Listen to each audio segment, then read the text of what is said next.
जय हिंद मित्रांनो, मी खाटिक सर.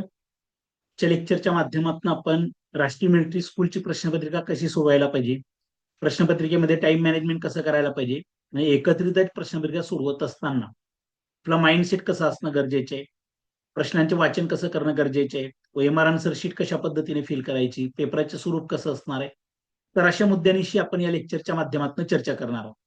तर अगदी एकाग्र चित्ताने हे लेक्चर ऐका.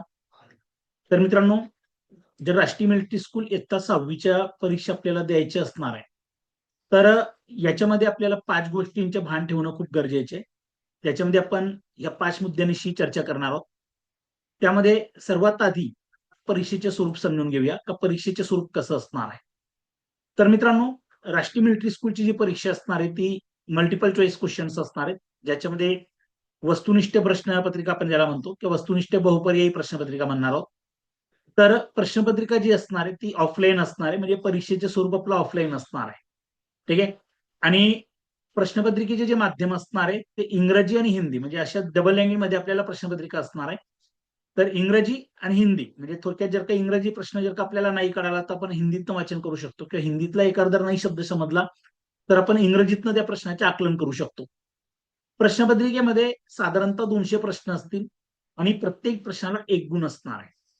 म्हणजे एकूण जी प्रश्नपत्रिका असेल ती 200 प्रश्नांची आणि 200 गुणांसाठी असणार आहे. कालावधी असणारे आपल्याला 2 तास 2 तास 30 मिनिटे, म्हणजे 2.5 तासामध्ये आपल्याला ही परीक्षा द्यायची असणार आहे. म्हणजे 2 तास 30 मिनिटे, म्हणजे थोडक्यात जर का एकूण मिनिटांमध्ये जर का आपण विचार केला तर 150 मिनिटांमध्ये आपल्याला ही प्रश्नपत्रिका सोडवायची. मग आता हे प्रश्नपत्रिका ढोबळ अंदाज आपण घेतलेला या ठिकाणी का प्रश्नपत्रिकेचे नेमकं स्वरूप कसं असणार आहे. त्याच्यानंतर दुसरा मुद्दा असणार आहे आपला, तो अभ्यासक्रम काय असणार आहे, किंवा प्रश्नपत्रिकेमध्ये कोणकोणते विषय असतील, त्याला किती मार्क्स असणार आहेत, किती प्रश्न असतील, म्हणजे प्रश्नांचे आणि गुणांचे वितरण बघून घेणं हे खूप गरजेचे असणार आहे. तर मित्रांनो, जर आपण बघितलं तर प्रश्नपत्रिकेमध्ये 4 विषय असणार आहेत. त्याच्यामध्ये समजा पहिला विषय आपला इंग्रजी असणार आहे, दुसरा सामान्य ज्ञान, बुद्धिमत्ता चाचणी आणि गणित, हे 4 विषय आपल्या प्रश्नपत्रिकेमध्ये असतील. कदाचित हा क्रम मागे पुढे पण होऊ शकतो. तर हे 4 विषय मात्र असतील, म्हणजे एक तर सुरुवातीला इंग्रजी असेल, नंतर सामान्य ज्ञान किंवा बुद्धिमत्ता आणि मग गणित, किंवा हा क्रम बदल पण झालेला असणार याच्यामध्ये. तर मित्रांनो, इंग्रजी विषय जो असणार आहे, ह्या इंग्रजी विषयाला 50 प्रश्न असतील, म्हणजे एकूण प्रश्न प्रश्नपत्रिकेमध्ये 200 आणि या 4 विषयांना प्रत्येकी 50 प्रश्न असणार आहेत. त्याच्यापैकी इंग्रजी विषयाला 50 प्रश्न असतील आणि एकूण गुण असणार आहेत 50, म्हणजे प्रत्येक प्रश्न हा 1 गुणासाठी असणार आहे इंग्रजीच्या. मग आता आपल्याला पासिंग कितीची असणार आहे, तर इंग्रजी विषयाची जी पासिंग असणार आहे ती पासिंग असणार आहे मित्रांनो आपल्याला 35%. म्हणजे 50 पैकी 35% जर का आपण म्हटलं तर थोडक्यात आपल्याला या ठिकाणी इंग्रजी विषयावरचे 17.5 गुण आपल्याला भेटणं गरजेचे, म्हणजे थोडक्यात 50 गुणांपैकी 18 गुण, म्हणजे थोडक्यात 50 प्रश्नांपैकी 18 प्रश्न बरोबर येणं गरजेचे. मग आता तुम्ही म्हटलं कसं 50 प्रश्नांपैकी एखाद्या विद्यार्थ्याची इंग्रजी चांगलं राहिलं आणि त्याला 50 पैकी 50 मार्क्स भेटले आणि एखाद्या विद्यार्थ्याला काठावर 18 मार्क्स भेटले पासिंग होण्यासाठी, तर याच्या मेरिटमध्ये काही परिणाम होणार आहे का, तर नाही. इंग्रजी हा विषय फक्त पासिंग सब्जेक्ट आहे. म्हणजे समजा एखाद्या विद्यार्थ्याला 50 पैकी 18 गुण भेटले तर तो विद्यार्थी पास होणार आहे, म्हणजे पासिंग त्याची होणार आहे. त्याच्यानंतर एखाद्या विद्यार्थ्याला 50 पैकी 50 भेटले, तो फक्त पास पकडला जाणार आहे. म्हणजे जास्तीचे गुण इंग्रजी विषयातील जास्तीचे गुण हे मेरिटमध्ये काउंट होणार नाहीये. त्याच्यामुळे आपल्याला इंग्रजी विषयाला ह्या दृष्टीने बघावं लागेल का ह्या विषयामध्ये फक्त आपल्याला 18 गुण घ्यायचे, 18 पेक्षा कमी गुण घेतलेत आपण तर आपण गुणोत्तर यादीमध्ये स्थान मिळवणार नाहीत, म्हणजे थोडक्यात आपण फेल होऊ.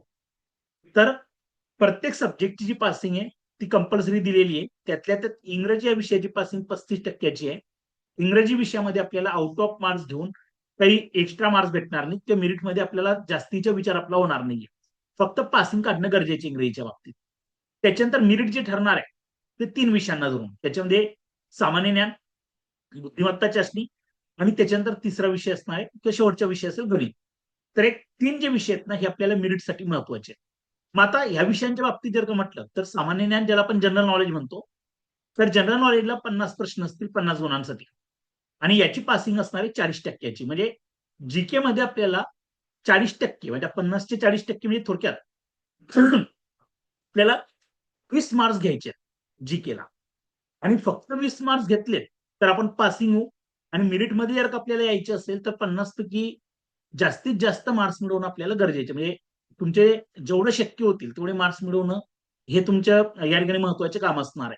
का 50पैकी 50ही मार्क्स मिळू शकतात, 40ही तुम्ही मिळू शकतात, 45ही मिळू शकतात, परंतु 20च्या खाली जर का तुम्ही कोणत्याही विषयामध्ये आले समजा तरी तुम्ही तिथं फेल होणार आहे. म्हणजे सामान्य ज्ञान, बुद्धिमत्ता आणि गणित याच्यापैकी प्रत्येकाची पासिंग ही 20-20 मार्कांची आहे. म्हणजे जीकेला आपल्याला 20 मार्क्स मिळवायचे कमीत कमी आणि जास्तीत जास्त मार्क्स मिळवून आपल्याला मेरिटला यायचे. कारण जीकेचे एक्स्ट्रा मार्क्स आपले किंवा जास्तीचे मार्क्स जे आहेत ना ते मेरिटमध्ये काउंट होते. तर 50 मार्कांचे जीके 50 प्रश्नांसाठी. त्याच्यानंतर तिसरा विषय बुद्धिमत्ता चाचणी, ज्याला आपण इंटेलिजंट टेस्ट म्हणतो.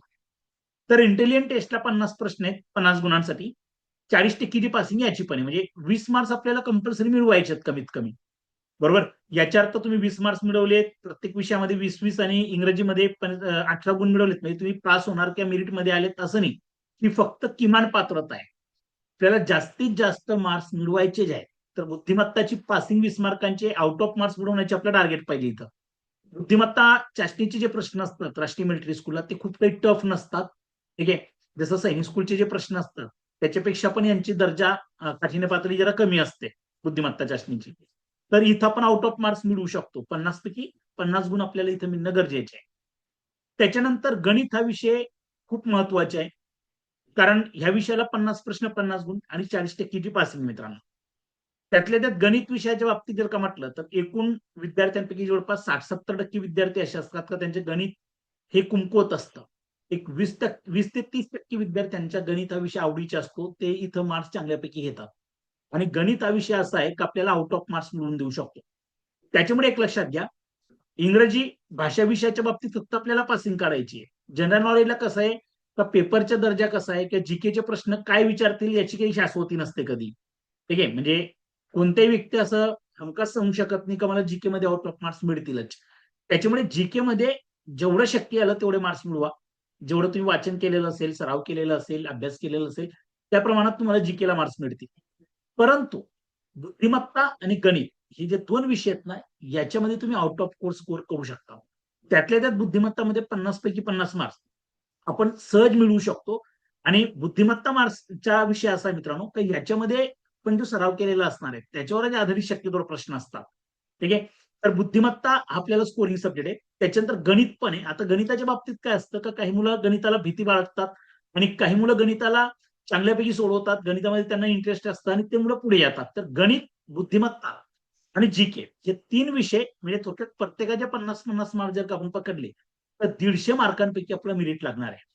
कारण इंग्रजी फक्त पासिंग आहे. मेरिट जे लागेल सामान्य ज्ञानचे 50 प्रश्न, बुद्धिमत्ताचे 50 प्रश्न आणि गणिताचे 50 प्रश्न. म्हणजे 150 मार्कांपैकी जास्तीत जास्त स्कोर करणं आपलं गरजेचे आहे. आता एकूण प्रश्नपत्रिका आपली 200 गुणांची असेल आणि एकूण गुण असल्यावर एकूण प्रश्न 200 प्रश्न असतील. म्हणजे प्रत्येक प्रश्न 1 गुणाचे आहे. आणि कालावधी असणार आहे 2.5 तास. प्रश्नांचे स्वरूप जे असणार आहे ते इंग्रजी आणि त्याच्यानंतर मराठीमध्ये असणार, सॉरी मराठी, इंग्रजी आणि हिंदीमध्ये असणार आहे. आता मग इथं प्रश्न निर्माण होतो का सर इंग्रजी विषयाच्या बाबतीत काय असणार आहे? तर इंग्रजी विषय थोडी डबल लँग्वेज मध्ये असणार आहे. तर इंग्रजी व्याकरण आपल्याला कंपल्सरी आहे. इंग्रजी भाषेचे प्रश्न फक्त इंग्रजीत असतील. उर्वरित जे 3 विषय आहेत ज्याच्यामध्ये जीके येतं, बुद्धिमत्ता येतं आणि गणित येतं. तर याच्यातले प्रश्न आपल्याला 2 लँग्वेज मध्ये असणार आहे. वर प्रश्न इंग्रजीत असेल, इंग्रजीमध्ये असणार आहे, त्याच्या खाली भाषांतर हिंदीत केलेलं असेल किंवा मग सुरुवातीला हिंदीमध्ये प्रश्न दिलेला असेल त्याचे भाषांतर खाली इंग्रजीत केलेलं असेल. तर सोबतच ते प्रश्न असतात, वर इंग्रजी खाली हिंदी या पद्धतीने. जर आपल्याला इंग्रजी प्रश्न नाही कळाला तर मराठीत हिंदीमध्ये आपण त्याला वाचन करू शकतो. हिंदीमध्ये नाही कळाला तर इंग्रजीत आपण वाचन करू शकतो. परंतु अर्थाच्या बाबतीत जर का विसंगती निर्माण झाली कारण नेमकं इंग्रजीतला अर्थ गृहीत धरायचा का मराठी हिंदीतला अर्थ गृहीत धरायचा, तर त्यावेळेला इंग्रजी भाषेतील जो मूळ अर्थ असणार आहे त्याला ग्राह्य धरलं जातं. त्याच्यामुळे काय करायचं का शक्यतोवर तुम्ही इंग्रजीतनं तयारी करणं कधी उत्तम असणार आहे. कारण हिंदीतले प्रश्न समजणं थोडंसं टफ जातं कारण आपलं हिंदी नाहीये. आणि जे हिंदीतले प्रश्न येतात विशेषतः काही जनरल सायन्सचे प्रश्न असतात काही इतर काही प्रश्न आहेत ती हिंदी भाषा जी असते ना थोडीशी टफ होते. तर मी रिकमेंड करेल का तुम्ही इंग्रजीतनं प्रश्न वाचायला प्राधान्य द्या. जर नाही समजलं तर त्याच्यानंतरच तुम्ही हिंदीतले प्रश्न वाचन करायचे. तर हे अभ्यासक्रमाच्या किंवा प्रश्नाचे स्वरूप प्रश्नपत्रिकेचे स्वरूप आपण अंदाजे बघितलं या ठिकाणी. तर हे अभ्यासक्रम असणार आहे. 200 प्रश्न 200 गुणांसाठी 4 विषय असणार आहे त्याच्यामध्ये. त्याच्यानंतर पुढचा मुद्दा असणार आहे आपला तो म्हणजे वेळेची व्यवस्थापन कसं करायचे किंवा टाइम मॅनेजमेंट आपण कसं करणं गरजेचे असणार आहे. जर आपण टाइम मॅनेजमेंटच्या बाबतीत जर का बघितलं मित्रांनो, तर तुम्ही वर्षभर किती अभ्यास केलेला असणार आहे, तुम्ही किती पुस्तकं केली, किती सराव केलेला आहे, भाग एका बाजूला आहे. आणि आपला 2.5 तासांचे मॅनेजमेंट हे एका बाजूचे आहे. म्हणजे 2.5 तासाचे जेवढा आपण उत्तमोत्तम वापर करून घेणार आहोत, तेवढा आपले गुण जास्तीत जास्त आपल्याला मिळण्याची शक्यता असणार आहे. तर 2.5 तासांचे हा पेपर असणार आहे. बरोबर 150 मिनिटे म्हणजे 150 मिनिट्स मध्ये आपल्याला ही प्रश्नपत्रिका कव्हर करायची. मग आता इथं टाइमचे मॅनेजमेंट करत असताना एक लक्षात घ्या का आपले वीक पॉईंट आपले प्लस पॉईंट हे दोघेही लक्षात ठेवायचे. त्याच्यानंतर कोणते सब्जेक्ट स्कोरिंग सब्जेक्ट आहेत, कोणते सब्जेक्ट फक्त पासिंग आहेत, कोणते सब्जेक्टमध्ये आपल्याला पटकन प्रश्न सोडवता येतील, याच्या एक लेखाजोखा घेतल्यानंतर मी तुम्हाला एक टाइम मॅनेजमेंट देतो या ठिकाणी. तर लक्षात घ्या आपल्याला 4 विषय आहेत मित्रांनो. त्याच्यापैकी समजा आपला पहिला विषय असणार आहे या ठिकाणी आपण टाइम मॅनेजमेंटच्या बाबतीत जर का म्हटलं तर इथं लक्षात घ्या का इंग्रजी विषय जो असेल त्याला 50 प्रश्न आहेत. मी तुम्हाला मगाशी म्हटलं का इंग्रजी हा विषय फक्त पासिंग सब्जेक्ट आहे. आता पासिंग सब्जेक्ट असल्यामुळे इथे एक लक्षात घ्या तर या ठिकाणी आपल्याला फक्त 18 मार्क्स भेटणं गरजेचे आहे. मग याच्या अर्थ फक्त 18 मार्क्स आपण गोल करायचे का 18 प्रश्न सोडवायचे का तर लक्षात घ्या राष्ट्रीय मिलिटरी स्कूलसाठी आपल्यासाठी सर्वात पॉझिटिव्ह मुद्दा असा आहे की इथं निगेटिव्ह मार्किंग नाहीये. आता जसं इतर ज्या परीक्षा असतात जसं एमपीएससीच्या परीक्षा असतात पुढे मोठे जे एक्झाम असतात ग्रॅज्युएशन नंतरच्या तर त्या परीक्षांना निगेटिव्ह मार्किंग असते. इथं निगेटिव्ह मार्किंग नसल्यामुळे इंग्रजी विषयाची जर का तुमची जेमतेम तयारी असेल ना तुम्ही सर्व प्रश्न सोडवायचे प्रत्येक विषयाचे म्हणजे इंग्रजीचे 50 प्रश्न सोडवायचे. म्हणजे समजा आता तुमच्या हातामध्ये शेवटी 2 ते 3 मिनिटं आहेत आणि तुमचे 10 प्रश्न राहिलेले आहेत तर टुक्के का असे ना ते टुक्के मार. कारण समजा 10 पैकी तुमचे 4-5 जरी टुक्के लागले बरोबर तरी तुमचे स्कोर इथं पुढे जाऊ शकतो. तर इंग्रजी विषयामध्ये फक्त पासिंग काढायची एक टार्गेट ठेवायचे जर का इंग्रजीला पास करायचे तर एक तुमच्या बेसिक तरी अभ्यास झालेला पाहिजे इंग्रजीच्या आणि 50 पैकी 50 प्रश्न आपल्याला गोल करायचे आणि सर्वात आधी आपल्याला इंग्रजी विषय सोडवायचे आहेत बरोबर. त्याच्यातले 50 प्रश्न जे आहेत ते 20 मिनिटांमध्ये सोडवायचे आहेत आपल्याला. लक्षात घ्या आपल्याला 150 मिनिटांचे मॅनेजमेंट करायचे मित्रांनो. आणि एक गोष्ट लक्षात घ्या कोणताही प्रश्न नंतर सोडवेल या इराद्याने सोडवायचे नाही. कारण 200 प्रश्न आहेत आणि माझा अनुभव असा आहे की 200 प्रश्नांची जेव्हा प्रश्नपत्रिका असते तेव्हा 2 ते 2.5 तास सुद्धा तुम्हाला अपूर्ण पडणार आहे. इथे एक लक्षात घ्या नवोदय सारख्या ज्या परीक्षा असतात तिथं आपल्याला टाइम पुरतो मित्रांनो. कारण तिथं प्रश्न संख्या आणि टाइम याच्यामध्ये बरीच तफावत आहे. म्हणजे नवोदयला 80 प्रश्न आपल्याला 2 तासामध्ये सोडवायचे असतात. इथं 200 प्रश्न आपल्याला 2.5 तासामध्ये सोडवायचे. तर त्याच्यामुळे एक लक्षात घ्या इथं आपल्याला स्पीड आणि अॅक्युरेसी या दोघं गोष्टी साधायच्या. मग आता स्पीड आणि अॅक्युरेसी साधायची असेल तर इंग्रजी, बुद्धिमत्ता, सामान्य ज्ञान किंवा गणित याच्यातला जो प्रश्न आपल्या समोर आला त्या प्रश्नाला पहिल्या राऊंड मध्ये सॉल्व्ह करायचे. त्याला पेंडिंग ठेवायची नाही. म्हणजे असं असं नियोजन करायचे नाही का हा प्रश्न मी शेवटी सोडवेल. तुम्हाला वेळ पुरणार नाही. त्याच्यामुळे एकदा पेन हातात घेतला त्याच्यानंतर पहिला ट्राय करायच्या प्रश्नाला दुसरा ट्राय करायचा तिसरा ट्राय घ्यायचा नाहीये. पहिल्या किंवा दुसऱ्या अटेम्प्ट मध्ये त्या क्वेश्चनला सॉल्व्ह करायचे. तर इंग्रजी पहिले 50 प्रश्न तुमचे 20 मिनिटांमध्ये सोडून व्हायलाच पाहिजे. कारण इथं फक्त पासिंग आपल्याला इंग्रजीला त्याच्यामुळे याला खूप जास्त वेळ देऊन काही अर्थ नाहीये. दुसरा विषय असणार आहे जीके. दुसऱ्याच क्रमाला तुम्ही जीके घ्या जनरल नॉलेज.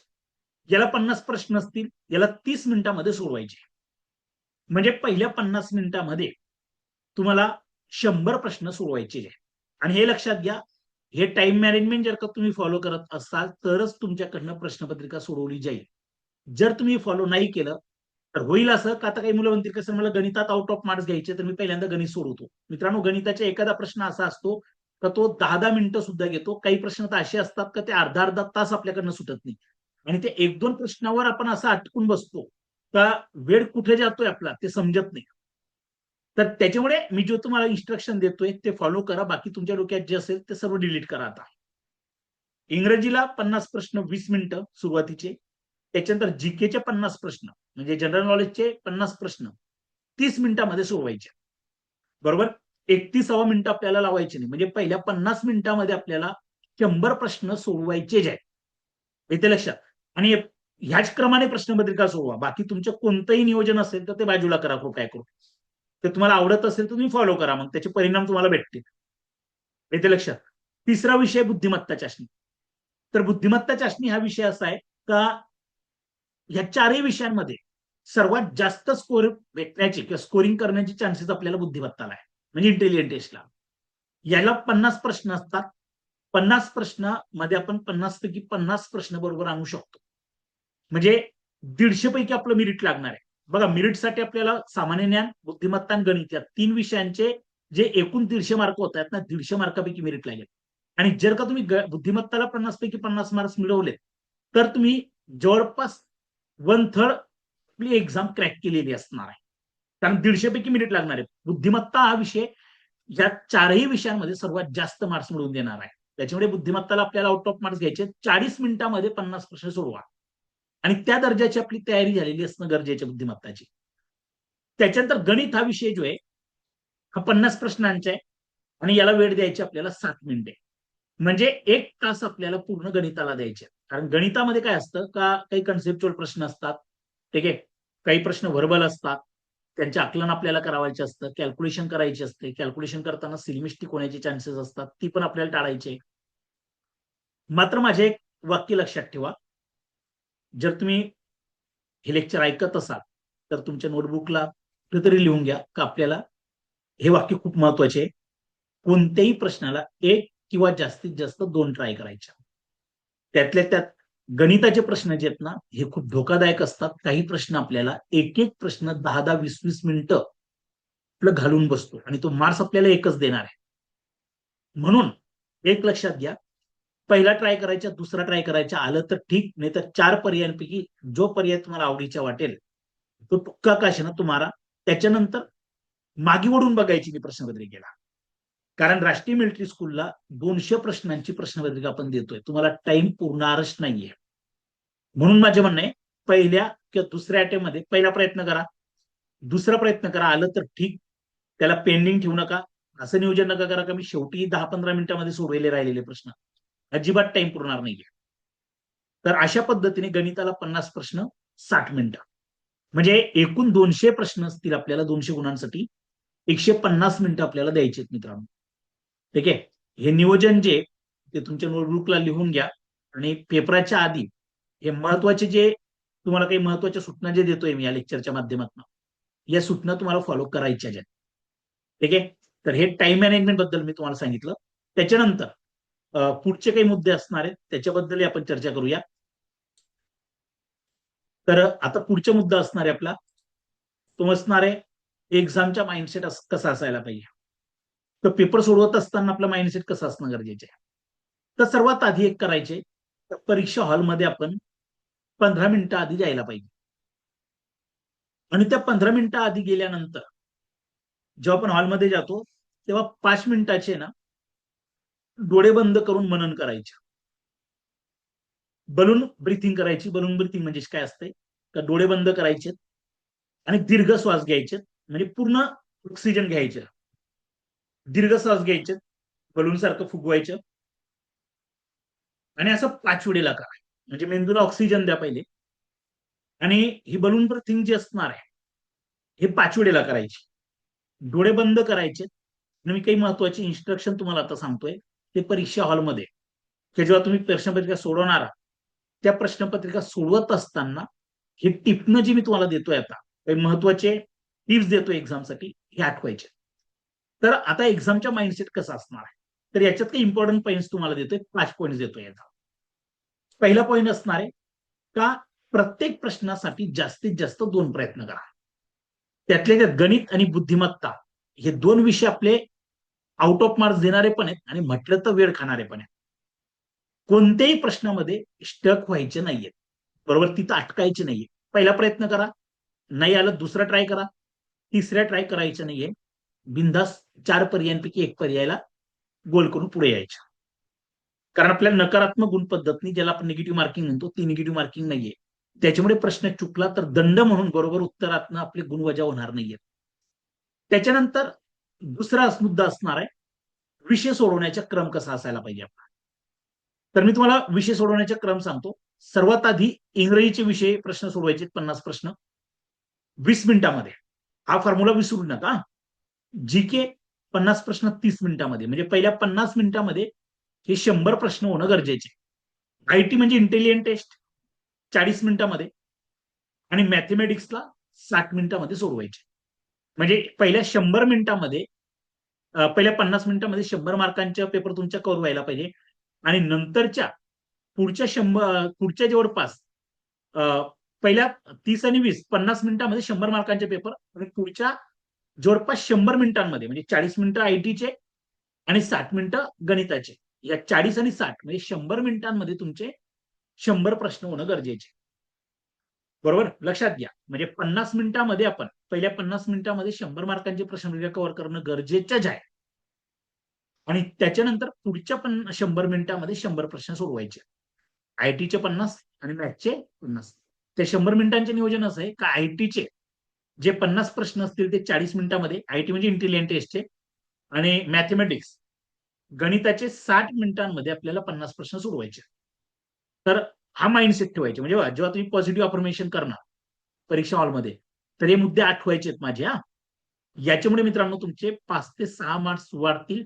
कदाचित तुमचे जे टाइम मॅनेजमेंट ढासळणार आहे, बरोबर, ते टाइम मॅनेजमेंट ढासळणार नाहीये. त्याच्यानंतर तिसरा मुद्दा असणार आहे का प्रत्येक प्रश्न आपल्याला पूर्ण वाचन करायचे आहे. तर वाचन कसं करायचे प्रश्नाचं, तर समजा मी तुम्हाला या ठिकाणी एक प्रश्न देतो. या ठिकाणी हा बघा आपल्यासमोर एक प्रश्न आहे. ठीक आहे, हा प्रश्न आहे समजा. ओके, आणि ह्या प्रश्नामध्ये एक लक्षात घ्या. आता हा प्रश्न आपल्यासमोर आहे. तर थोडं मी स्क्रीन वाढवतो याची. हा बघा, आता समजा आपल्याला हा प्रश्न आहे. तर काय करायचे वाचन करत असताना, समजा 52 नंबरचा प्रश्न आहे. आता वर तो हिंदीत दिलेला असेल, खाली त्याचे इंग्रजीत भाषांतर आहे, किंवा मी अल्टरनेट पण असेल. काही वेळेला ते इंग्रजीत टाईप करतील सुरुवातीला, नंतर हिंदीत देतील. आता हा प्रश्न आहे, किस तिथी को अंतरराष्ट्रीय योग दिवस के रूप में नामित किया गया है. हा हिंदीतला आहे. आणि which date is designated which date is म्हटलेलं इथं which date is designated as international yoga day. तर कोणत्या डेटला आंतरराष्ट्रीय योग दिवस असतो, हा तो प्रश्न आहे. तर जून 21 हे याचे उत्तर असणार आहे. म्हणजे 21 जूनला आंतरराष्ट्रीय योग दिवस मनवला जातो. आता ह्या प्रश्नाचे वाचन बघा कसं पाहिजे. प्रश्न क्रमांक कितवा घेतोय आपण, 52. बरोबर, प्रश्न क्रमांक पहिल्यांदा वाचन करायचे म्हणजे आपली सिरीज चुकत नाही पेपरमध्ये. 52 नंबरचे प्रश्न सोडवतोय. मग प्रश्न आहेत ना 2 टप्प्यातला असणार आहे. एक प्रश्नाची माहिती, जसं आता इथं म्हटलं आपण हिंदीतलं बघूया, की तिथी को आंतरराष्ट्रीय योग दिवस के रूप में नामित किया गया है. बरोबर, तर या प्रश्न चिन्हापर्यंत याचे वाचन पाहिजे. आता याच्यातली कीवर्ड कोणते आहेत, तर आंतरराष्ट्रीय योग दिवस. बरोबर, हा गाभा असणार आहे प्रश्नाचा, आंतरराष्ट्रीय योग दिवस. आणि मग पर्यायांकडे वाचन करायचं. आता कोणी म्हणेल का 21 जून सर माझे पाठांतर आहे, पण पटकन आहे ना ये टिकणी करायचे. 4 पर्याय वाचल्याशिवाय उत्तर पत्रिकेला टिक करायचे नाहीये. मग पहिला पर्याय 21 जून, दुसरा आहे 22 एप्रिल, तिसरा 1 जानेवारी आणि बी आहे 21 डिसेंबर. तर आता तुम्ही ठरवलं समजा 52 नंबरचा प्रश्न आहे, त्याच्या उत्तर आलेलं आहे तुमच्या ए 21 जून. तर तुम्ही मनातल्या मनात 3 वेळेला बोलणार. बघा प्रश्न म्हणजे सोडवताय तिथं, इथं म्हणायचे 52 ए, उत्तर ठरलं तुमचं 21 जून, म्हणजे पर्याय क्रमांक ए उत्तर ठरलेलं आहे. मग कसं बोलायचं इथं, इथून तुम्ही पेन उचलणार वैमारान सरकीसाठी 52 ए, एकदा बोलायचं, पेन उचलला. आता तुम्ही कुठे जाणार आहे, उत्तर पत्रिकेवर, म्हणजे ओएमआर आन्सर शीटला. आणि ओएमआर आन्सर शीटला गेल्यानंतर मनातल्या मनात बोलायचं 52 ए, पेन उचलला बघा, पेनवर टिक केलेला आहे तुम्ही, प्रश्न सोडवला हा 52 नंबर, 52 ए किंवा 52 ए, एकदा बोला 52 ए, एकदा बोला. आता तुम्ही ओएमआर आन्सर शीटकडे जात आहे. समजा आता ओएमआर आन्सर शीट तुमच्या समोर आली. आता ओएमआर आन्सर शीटवर तुम्ही काय करणार, आता प्रश्न जेव्हा सोडवणार आहात, तर प्रश्न सोडवत असताना एक लक्षात घ्यायचे का ओएमआर आन्सर शीटला जेव्हा तुमच्या समोर ओएमआर आन्सर शीट असेल तेव्हा 52 नंबरचा प्रश्न कुठे तो बघायचा. समजा हा 52 नंबरचा प्रश्न आहे, म्हणायचं 52 ए. ओके, तर बघा 52 ए, समजा हा प्रश्न तुमच्या समोर आलेला आहे 52 नंबरचा. ठीक आहे, हे तुमच्या ऑफलाईन पेपरला काही प्रॉब्लेम येणार नाही. ठीक आहे, हा 52 आहे, तुम्ही आन्सर दिलं ए. तर या एला काय करायचे आपल्याला, याला गोल करायचे. याला काय करायचे, गोल करायचे. गोल करताना बघा, आता समजा तुमचं उत्तर ए आलं 52च्या, तर याला गोल कम्प्लीट करा मित्रांनो. लक्षात घ्या, याला गोल काय करायचे आपल्याला, याला कम्प्लिटली आपल्याला गोल करायचं आहे, हे लक्षात ठेवा. इथं बरोबर हा 52 आहे ना, याला बाहेरून आत भरायचे असतं. बरोबर, आतून बाहेर जायचे नाही. म्हणजे काय होतं माहिती का, हा गोल व्यवस्थित भरला जातो. आणि जो पेन असेल तो जाड टोकाच्या पेन घ्यायचा आहे. बॉल पेन घ्यायचे आहे, जेल पेन आपल्याला चालणार नाही, लक्षात घ्या. जेल पेन चालणार नाही, बॉल पेन घ्यायचे, काळा बॉल पेन घ्यायचा. मी इकडं रेड घेतलाय ना, ठीक आहे, तर हा रेड आपण नाही घेऊ. ठीक आहे, बरं, माझ्याकडे कलर ऑप्शन नाही इथं. ठीक आहे, तर इथं आपण काय करणार आहोत, फक्त 52 नंबर जो प्रश्न असेल त्या प्रश्नाला गोल करत असताना बाहेरून आत गोल करायचे. कुठून गोल करायचे, बाहेरून आत गोल करायचे, हे लक्षात ठेवा. ठीक आहे, बाहेरून आपल्याला आत गोल करायचे. ठीक आहे, तर ओके, बरं ठीक आहे. तर इथं बघा, आपण गोल करत असताना आपण इथं आलो, या ठिकाणी आपण याला गोल करतोय समजा.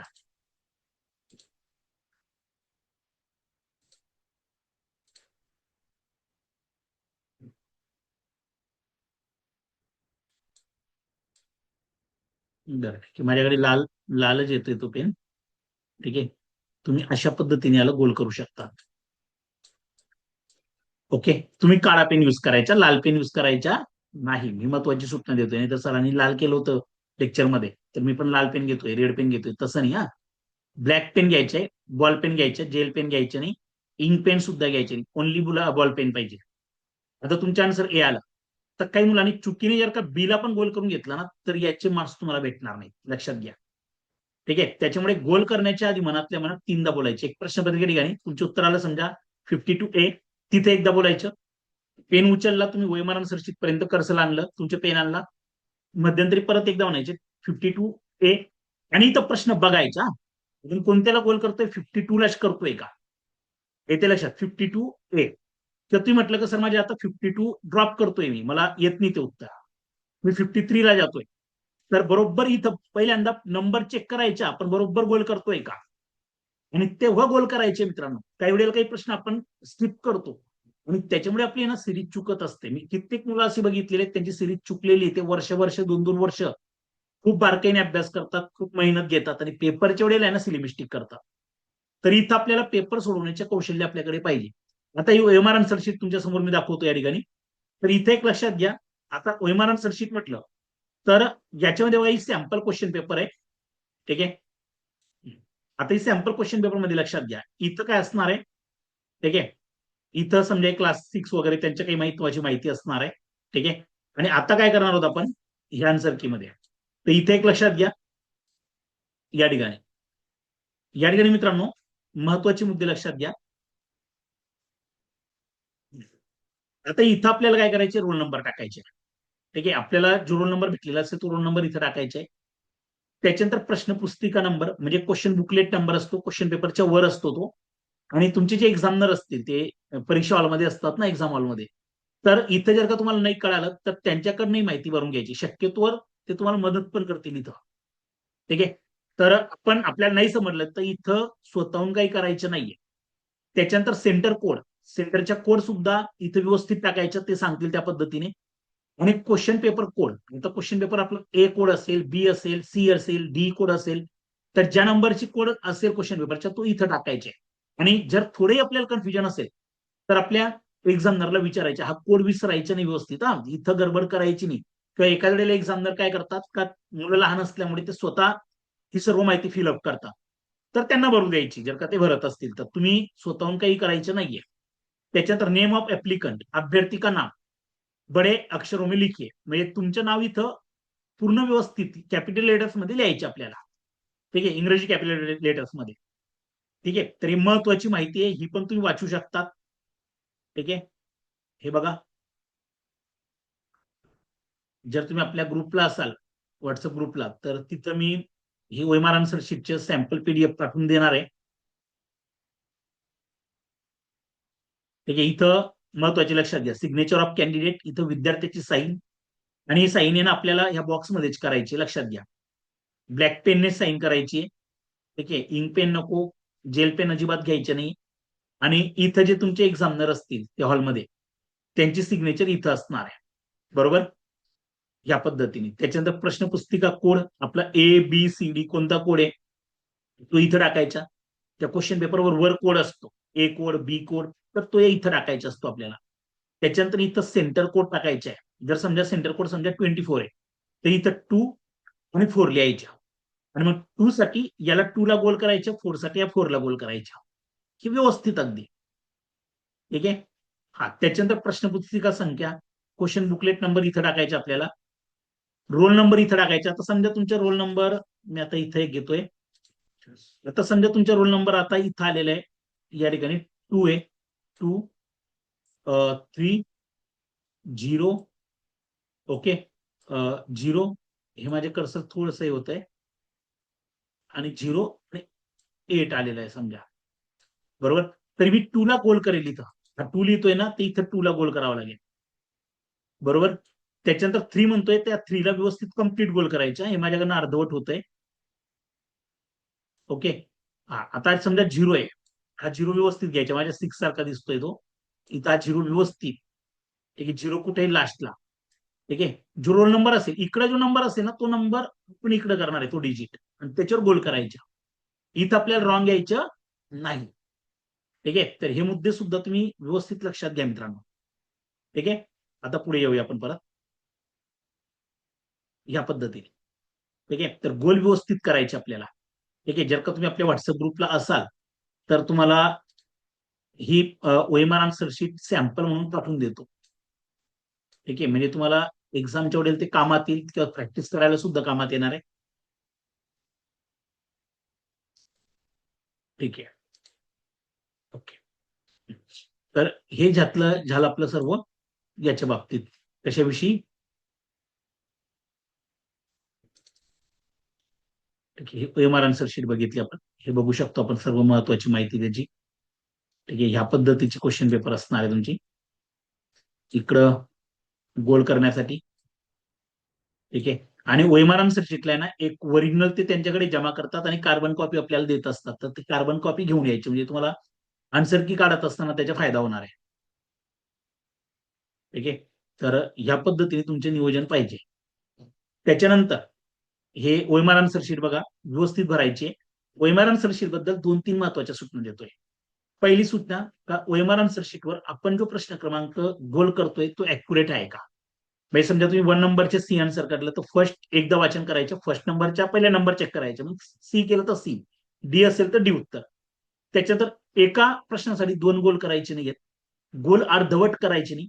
गोल करण्यासाठी ब्लॅक पेनचा वापर करायचे, गोल बाहेरून आत करायचे, म्हणजे आतून बाहेर नको, आणि 2 गोलला पेन टच करायचं नाहीये. येते लक्षात, नजर चुकीने नको. त्याच्यानंतर आता काही वेळेला काय असतं, म्हणजे समजा जर आपल्याला सर्दी झालेली असेल, तर एखाद्या वेळेला शिंकीमुळे सुद्धा ती खराब होऊ शकते आन्सर की. ठीक आहे. जर का घाम आलेला असेल, तर त्या घामामुळे सुद्धा ती खराब होऊ शकते. आपण वॉटर बॉटल घेतलेली असेल, पाणी पित असताना त्याच्यात पाणी पडू शकतं, तर ह्या गोष्टींची सुद्धा काळजी घ्यायची त्या ठिकाणी. तर या छोट्या छोट्या गोष्टी, परंतु याचा इम्पॅक्ट जो आहे ना, तो खूप निगेटिव्ह आहे. जर याच्या काहीही कारणाने जर का तुमची OMR आन्सर शीट खराब झाली, तर तुम्हाला दुसरी OMR शीट भेटत नाही. आणि OMR शीट जेव्हा ते आपल्याला एक्झामनर देतात, किंवा क्वेश्चन पेपर देतात, की एकदा चेक करून घ्यायची पहिल्यांदा पेपर सॉल्व्ह करण्याच्या आधी, ती फाटलेली आहे का, खराब आहे का. जर तसं असेल तर ती बदलून मागायची त्यांच्याकडनं. ठीक आहे. कारण एकदा जर का आपण नाव वगैरे घेतलं, आपली सिग्नेचर झाली, का त्याच्यानंतर कोणत्याही परिस्थितीत आपल्याला चेंज करून देत नाहीये. त्याच्यानंतर OMR आन्सर शीट नंतर पुढचा मुद्दा येतोय 5व्या नंबरच्या, का आपल्याला सर्व प्रश्न सोडवायचे, हे लक्षात घ्या. सर्व प्रश्न आता 200 क्वेश्चन आहेत ना, तर आपलं टार्गेट एक पाहिजे, का 200व्या प्रश्नाला मला पोहोचायचे, 200 नंबरच्या, 200 नंबरच्या क्वेश्चनला. कारण आपल्याला निगेटिव्ह मार्किंग नाहीये. आणि ऑल क्वेश्चन्स तुमच्या अभ्यास जेवढा झालेला असेल तेवढा, काय हरकत नाही. असं जो भारतात पहिला येईल विद्यार्थी, त्या विद्यार्थ्याचा सुद्धा कधी पूर्ण अभ्यास झालेला नसतो. किंवा UPSCच्या बाबतीत जरी म्हटलं आपण, जो टॉपर आलेला असतो तो पण असं म्हणू शकत नाही की माझ्या UPSCच्या ह्या टाइमच्या पूर्ण अभ्यास झालेला होता. अभ्यास आपल्या परीक्षेच्या दिवसाला जेवढा झालेला असेल, तो अभ्यास आपला सर्वोत्तम समजायचा. बाकी फर्स्ट एड व्हायची नाही, पॅनिक व्हायचे नाहीये. जसं झालेलं आहे ते पूर्ण आत्मविश्वासाने त्या अभ्यासाने पेपरला बसायचे. आणि 200 पेपर क्वेश्चन जर का आपल्या पेपरला आहेत RMSच्या, तर ऑल क्वेश्चन्स आपल्याला गोल करायचे. जर आपल्याला एखाद्या प्रश्नाचे उत्तर माहिती नसेल, तर अंदाजे का असेना, टुक्का का असेना, तो टुक्का तरी का असेना, तो मारा मित्रांनो. कारण बरोबर आले तर तुम्हाला मार्क्स भेटतील. नाही आले तर असं पण तुम्ही न गोल केल्यामुळे ते मार्क्स भेटणारच नाहीये. चुकलं तरी तेवढेच मार्क्स जातील आणि नाही गोल केलं तरी पण तेवढेच मार्क्स जातील. त्याच्यामुळे गोल करून प्रश्नपत्रिका कंप्लीट करायची. ठीक आहे. तर हे 5 महत्वाच्या सूचना तुमच्यासाठी असणार आहेत पेपरसाठी. आणि माइंडसेट जो असेल तो खूप कूल माइंडसेट ठेवायचा. माइंडसेट कूल, पण पेपर सोडवत असताना अग्रेसिव्हली सॉल्व्ह करायचे. कारण राष्ट्रीय मिलिटरी स्कूलला स्पीड आणि अॅक्युरेसी या दोघं गोष्टींना फार महत्व आहे. तुम्ही जर का हळुवारपणे पेपर सॉल्व्ह केला तर त्याला अर्थ नाही. बघा लक्षात घ्या, 20-30-40-60 हा फॉर्म्युला लक्षात घ्या. इंग्लिश आणि जीके 20 मिनिटांमध्ये इंग्लिश, 30 मिनिटांमध्ये जीके. इंटेलिजंट टेस्ट 40 मिनिटांमध्ये, मॅथ 60 मिनिटांमध्ये. ठीक आहे. असं 150 मिनिटांचे तुमचे नियोजन पाहिजे. त्याच्यानंतर हे 5 मुद्दे आपण एक्झाम माइंडसेट साठी घेतलेले आहेत.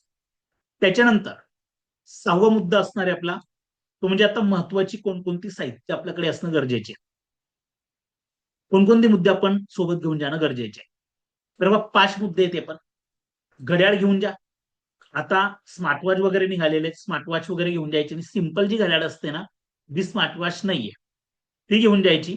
एका वेळेला ते घड्याळ आपल्याला अलाउड करतील. जर नाही म्हटलं तर ती काढून तुम्ही तुमच्या बॅगमध्ये ठेवू शकता. ठीक आहे. पण घेऊन जाण्याचा प्रयत्न करा. काही घड्याळ घेऊन जाणं म्हणजे काही चुकीचे प्रकार करतायत असल्याचा भाग नाहीये. तुम्ही घड्याळ घेऊन जा. जर काही एक्झामदारने नाही म्हटलं तर मग काढून ठेवून द्यायची. ठीक आहे. स्मार्टवॉच वगैरे घेऊन जायचीच नाहीये. ज्याला ब्लूटूथ वगैरे आहे, स्मार्टवॉच चालणार नाही आपल्याला. त्याच्यामुळे स्मार्टवॉच निघाल्यामुळे ते घड्याळात अलाउड करत नाहीये. त्याच्यानंतर 2 ब्लॅक पेन घ्यायचे आणि ते ब्लॅक पेन जे आहेत ना, ते नवीन घ्यायचे नाही. ते थोडेसे वापरलेले पाहिजे, घासलेले पाहिजेत. कारण ते घासलेले राहिलेत तर ते स्मूथ चालत असतात. नवीन पेन एका वेळेला व्यवस्थित चालत नाही. येते लक्षात. तर त्याच्यामुळे ब्लॅक पेन घ्यायचे, दोघेही ब्लॅक घ्यायचे. असं नको का एक ब्ल्यू घेतला आणि एक ब्लॅक घेतला. जर समजा ब्लॅक पेन आपला पहिला ब्लॅक पेन नाही चालला, तर आपल्याला दुसरा पण ब्लॅक पेनचे ऑप्शन पाहिजे. तर दोघेही ब्लॅक पेन घ्यायचे आणि ब्लॅक बॉल पेन घ्यायचे, इंक पेन घ्यायचे आणि जेल पेन घ्यायचे नाहीये. ठीक आहे. आणि जाड लिपच्या पेन घ्यायच्या आहे. ठीक आहे. त्याच्यानंतर हॉल तिकीट सोबत घेऊन जा. हॉल तिकीट ओरिजिनल आणि त्याची झेरॉक्स पण घेऊन जायची. एक ओरिजिनल हॉल तिकीट आणि त्याची झेरॉक्स पण. त्याच्यानंतर पाणी बॉटल घेऊन जा आपली स्वतःची. परीक्षेच्या वेळेला पाण्याची तहान लागते. जर हिवाळ्याच्या दिवसामध्ये आपण पेपर देत असू तर त्यावेळेला जास्त पाण्याचा वापर करायचे नाही. ठीक आहे. नाहीतर मग नैसर्गिक क्रियेसाठी आपल्याला बाहेर जावं लागेल. ठीक आहे. एक्झाम सोडून. तर पाणी, आपलं वातावरण कसं आहे त्याच्यानुसार पाणी प्यायचे आपल्याला. त्याच्यानंतर फोटो आयडी घेऊन जायची. आधार कार्ड असेल, आधार कार्ड तुमच्या सोबत असू द्यायची, त्याची झेरॉक्स परत ठेवायची आणि आधार कार्ड सोबत ठेवायच्या. एखाद्या वेळेला फोटो आयडी ते मागू शकतात आपल्याला. तर हे 5 मुद्दे कमीत कमी पाहिजे. आणि जमलं तर अजून एक मुद्दा याच्यामध्ये ऍड करतो. ट्रान्सपरंट आहे ना, पॅड घेऊन जायचा. जो पॅड असतो ना, आता एखाद्या वेळेला बेंचेस वगैरे खराब राहिले, ठीक आहे, किंवा आपण ओएमआर आन्सर शीट सॉल्व्ह करतोय आणि ती आन्सर शीट जी असते ओएमआर आन्सर शीट ती खूप पातळ असते. ठीक आहे. आणि पेनमुळे, त्या दबावामुळे ती फाटू शकते. आणि खाली जर का बेंचच्या खाली जर का समजा छिद्र वगैरे असणार आहे, खराब असेल बेंच, खडबडीत असेल, तर ती फाटण्याची शक्यता असते. त्याच्यामुळे पॅड घेऊन जायचं. पॅड पण काही एक्झामला ना ट्रान्सपरंट सांगतायत किंवा पॅड अलाउड करत नाही, पण आपण सोबत घेऊन जायचे. ट्रान्सपरंट म्हणजे पारदर्शी पॅड घेऊन जायचा. म्हणजे आपण कॉपी वगैरे करतो असा संशय यायला नको पाहिजे. ठीक आहे. तर एवढे 5-6 मुद्दे ठेवा. हातरुमाल सोबत असू द्या. ठीक आहे.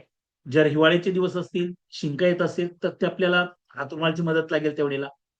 ठीक आहे. उन्हाळ्याच्या दिवसामध्ये लागते, हातरुमाल पाहिजे सोबत. छोट्या छोट्या गोष्टीत बेटा.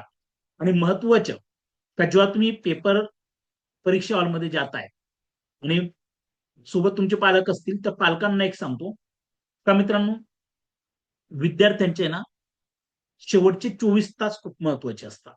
लास्ट 24 तास, लास्ट 24 आवर्स. त्या 24 आवर्स मध्ये नियोजन असं पाहिजे का तुम्ही एक्झाम हॉल तुमच्या ज्याही शहरामध्ये असणार आहे त्या शहरामध्ये तुम्ही 12 तास आधी पोहोचून जा. म्हणजे एकदम आपण इमर्जन्सी सिच्युएशन क्रिएट करायची नाहीये. म्हणजे पेपर आपला ज्या वेळेला आहे त्याच्या 1-1.5 तास आधी आपण त्या शहरात दाखल होऊ अशातला भाग नको. 12 तास आधी जायचं. एक शक्य झालं तर लॉज घ्या. तुम्ही नातेवाईकांकडे येत असाल तर नातेवाईकांकडे राहा. ठीक आहे. स्वतंत्र रूम मध्ये राहा. आणि पेपराच्या आधीच्या दिवसामध्ये जास्त जागरण करायचं नाहीये. रात्री 10 वाजेला झोपून जायचे. ठीक आहे. 10-10:30 पर्यंत झोप घ्या. 7-8 तासाची पूर्ण झोप घ्यायची. आणि स्कूल बॅग 12 तासच्या आधी, म्हणजे स्कूल बॅग म्हणण्यापेक्षा एक्झामसाठी आपण जे साहित्य घेऊन जाणार आहोत, घड्याळ वगैरे, हॉल तिकीट वगैरे, ती बॅग आपली आहे ना 12 तास आधी पॅक करून घ्यायची. आता तुम्ही एक्झाम हॉलमध्ये जाताय तर एक्झाम हॉलमध्ये जाण्याच्या आधी तिथं आपल्याला त्या एक्झाम सेंटरमध्ये 1 तास आधी पोहोचायचे. आणि 1 तास आधी जेव्हा आपण जातोय ना, आता राष्ट्रीय मिलिटरी स्कूलमध्ये काही वेळेला गोंधळ होतो, त्यांचे टाइम मॅनेजमेंट चुकतं. आणि त्याच्यामुळे काय करायचं का मुलांना आहे ना, बाहेर नाश्ता करून घ्यायचा. ठीक आहे, जमलं नाश्ता करून घ्या, जड जेवण वगैरे त्यांना द्यायचे नाही, कारण पेपर सोडवायचे आहे. आणि ऍपल वगैरे सोबत राहू द्यायचे. ऍपल असेल किंवा 1-2 फळ जे असणार आहे ते सोबत ठेवायचे. शक्यतो ऍपल घ्यायचे, ऍपल असणारे किंवा मग बनाना असणारे, केळी वगैरे. तर त्याच्या फळामुळे फळार घ्यायचे आहे थोडक्यात. म्हणजे ते पचायलाही सोपं असतं. तेलकट, तुपकट, ठीक आहे, तिखट, मसालेदार पदार्थ विद्यार्थ्यांना पेपराच्या आधी द्यायचे नाहीयेत. जर त्यांच्या पोट खराब झालं तर त्या ठिकाणी ते लॅट्रिन कुठे शोधत बसणार आहे. तर त्याच्यामुळे छोट्या मोठ्या गोष्टी आहेत ह्या. बघा, मी बऱ्याच वर्षापासून या क्षेत्रामध्ये, बऱ्याच विद्यार्थ्यांना असे प्रॉब्लेम येतात तर ते या गोष्टीला अवॉइड करतात, त्याला महत्व पण देत नाही, किंवा ती तुमच्यासारखी शिक्षक जेव्हा चर्चा करतात तर ते म्हणतात कसं छोट्या छोट्या गोष्टी सांगतायत. बरोबर, परंतु माझे निरीक्षण आणि अनुभव असं आहे तर ह्या गोष्टींमुळे मुलांच्या मोठमोठ्या पोस्ट फुटलेल्या आहेत, मोठमोठ्या संधी गेलेल्या आहेत. तर 12 तास आधी तुम्ही त्या सेंटर, त्या शहरामध्ये दाखल व्हा जिथं तुमचा पेपर आहे. सेपरेट रूम घ्या, मुलांची 7 ते 8 तासाची झोप घ्या. परीक्षा हॉलमध्ये त्या एक्झाम सेंटरला 1 ते 1.5 तास आधी आपण पोहोचायला पाहिजे, कारण बरेच वेळी ट्रॅफिक वगैरे असते मध्ये मोठ्या शहरांमध्ये. त्याच्यामध्ये आपण अटकू शकतो, आपल्या विद्यार्थ्याच्या पेपरच्या चान्स जाऊ शकतो. माझ्या समोर काही विद्यार्थ्यांचे असे चान्स गेलेले आहेत. आणि पेपरच्या आधी नाश्ता जरूर करा, त्यांना पाण्याची बॉटल जरूर भरून द्या. ठीक आहे, पेपर आपला हिवाळ्यात असू द्या किंवा उन्हाळ्यात असू द्या. ठीक आहे, तो भाग वेगळा, आपण कोणत्या सीझनमध्ये याचे विचार करायचे नाही, बॉटल जरूर द्यायची. कारण एक्झाम हॉलमध्ये पेपरला तणाव असतो विद्यार्थ्यांच्यामध्ये. घड्याळ वगैरे सर्व चेक करायचे आपल्या हाताने, पूर्ण त्याची बॅग चेक करायची, तेव्हा त्याला मध्ये ड्रॉप करायचं. आणि 15 मिनिटाच्या आधी बेटा आपल्याला त्या आपल्या बेंचवर बसायचे. आता पेपर सुरू व्हायला किमान 15 मिनिटं आधी, किंवा त्यांनी जर का सूचना लवकर मागितलेलं असेल तर लवकर जायचं. आणि तिथं 5-10 मिनिटं तुम्ही प्राणायाम करा. प्राणायाम म्हणजे एकाग्र व्हा, डोळे बंद करा आणि व्हिज्युअलाइज करायचे की मी पेपर कसा सोडवणार आहे. सरांनी मला काय इन्स्ट्रक्शन दिलेले आहे. सर्वात आधी आठवायचे का आपल्याला डीप ब्रिथिंग करायची 5 वेळेला, बलून ब्रिथिंग आपण ज्याला म्हटलेलं आहे. 5 वेळेला दीर्घ श्वास घ्यायचा, सोडायचा, ऑक्सिजनचा पुरवठा करायचा मेंदूला, रिलॅक्स व्हायचे, पूर्ण शरीर सैल सोडायचं, कोणताही ताणतणाव घ्यायचे नाही. तर माझे हे रीडिंग करायचं राहून गेलं, हा सराव करायचा राहून गेला, याची कन्सेप्ट क्लिअर करणं राहून गेली.